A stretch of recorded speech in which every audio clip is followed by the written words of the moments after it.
చిన్న వయసు నుండే ఐసైట్ తగ్గడం, వైట్ హెయిర్ రావడం, ఉన్న ఏజ్ కంటే ఎక్కువ కనిపించడం ఎందుకో తెలుసా? చెప్పు. ఓజస్సు వల్ల.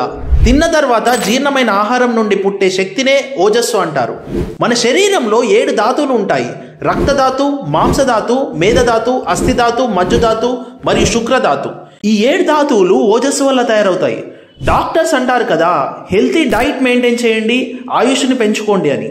మనం తీసుకున్న ఫుడ్లో ఈ 7 ధాతువులు పెరగడానికి కావాల్సిన పదార్థాలు ఉంటేనే వాటి ఉత్పత్తి జరుగుతుంది. తినే ఫుడ్లో కాల్షియం లేదంటే బోన్ స్ట్రెంత్ తగ్గుతుంది.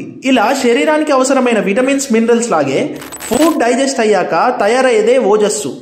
దీన్నే మోడర్న్ సైన్స్లో బ్లడ్ సెల్స్ అని, స్టెమ్ సెల్స్ అని వాటికి ఒక స్ట్రక్చర్ ఇచ్చి నేర్పిస్తారు.